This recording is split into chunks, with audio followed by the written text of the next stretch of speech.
بلکہ درگزر کرنے کا اطمینان رکھتا تھا، جبکہ ان تمام احسانات کے بعد وہ سب سے زیادہ اس امر کا حقدار تھا کہ ایسا اقدام نہ کرتا۔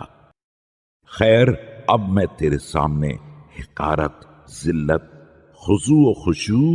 اور خوف کے ساتھ حاضر ہوں، اپنے ان عظیم گناہوں کا معترف ہوں جن کا ارتکاب کیا ہے،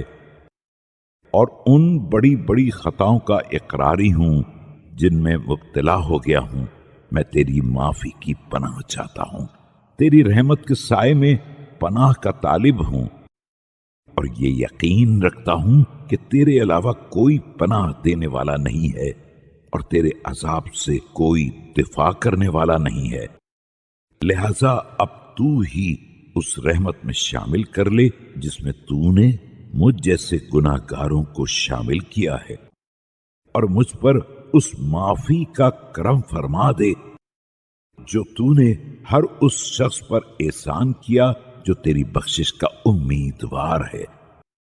اور میرے لیے آج کے دن اپنی رضا کا وہ حصہ قرار دے دے جو مجھے خوش قسمت بنا سکے،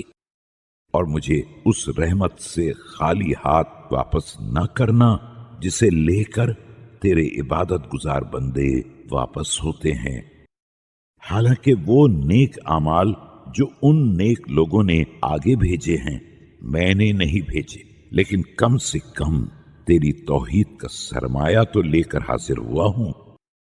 تیرے ضد اور مثل دونوں کی نفی تو کی ہے، کسی کو تیری شبیہ تو نہیں بنایا،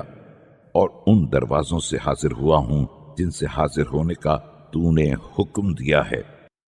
اور ان وسائل سے تیرا قرب چاہتا ہوں جن کے بغیر کوئی تجھ سے قریب تر نہیں ہو سکتا ہے۔